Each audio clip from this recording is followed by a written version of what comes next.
What's going on, guys? Rashard D here, the double O level, and we're going to be talking about bass. So this is going to be a car subwoofer that you can use in your vehicle. So let's go ahead and get this open so we can get a look at it.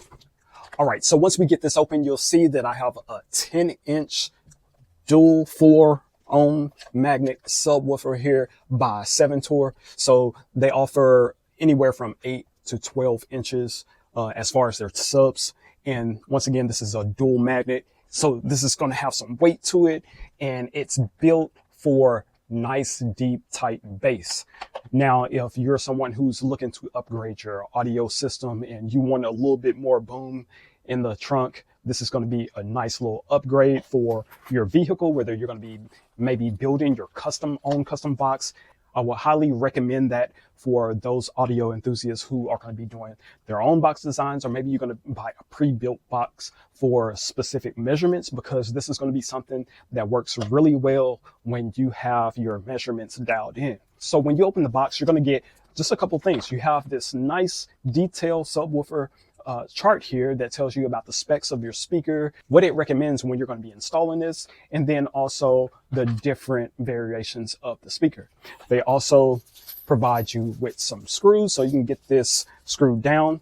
And on top of the speaker, it's going to have this nice decorative rim here, so you're not just left with exposed metal and screws. This is going to add a nice little flair to your speaker. So let's get a closer look at the speaker. So this is an up close view of the speaker, and you can see how deep the cone sits, and that's going to allow this to be able to handle that stress that the speaker takes when you have this connected to your amplifier. Here's a view of the cone on the inside, and that way you can get a look at the quality. And then you have your connections for your wiring here, dual magnet. And when they say dual magnet, if you're not really familiar, there's one, there's two right there, and then the back side. And I tell you, this is heavy. Now, if you want to get the best sound out of the speaker, you want to make sure that you follow the recommended specifications. So on here, on one side, we have the 10-inch speaker, which is going to be this one, and it's going to recommend different wiring methods. Now, these different wiring methods are going to be used depending on your amp setup. So say, for instance, this is just going to be the only speaker that you're going to be using for your bass, then you may want to go with at least a 600 watt amp, because this really hits its mark, or really sounds great at 600 watts. This can peak at 1200. So anywhere from 600 to, I would say, 1,000 watts, or even a 1200 watt amp, you're going to get some really good sound out here. And you can just follow this wiring diagram. Depending on the amp is how you're going to set up your ohms.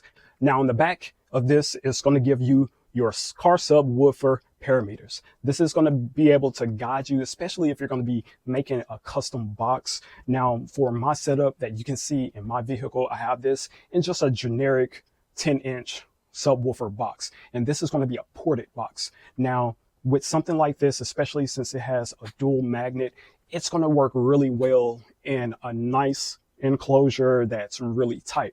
If you want real tight, deep bass, then you want to maybe enclose it. And what that means is no ports, so nothing that the air can ventilate out of. You just want to follow the specs. And on the recommendations here, it recommends an airtight container, so no air venting out. It's recommended at 28 liters for this size of a speaker. Now, if you're going to be going with a ported or an open container, then it recommends at least 35 liters. And as long as you stay within that volume for the magnet for the speaker, you're going to get some nice bass. And once again, getting this installed is really easy. You're just going to follow the diagram based on your setup.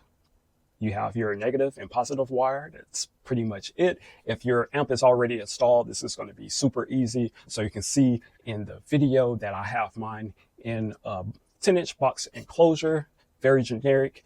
And then I have it in my trunk, and you can see once this gets going, it handles the stress of that amp really well. So guys, that's going to be the 10-inch subwoofer by Seventour.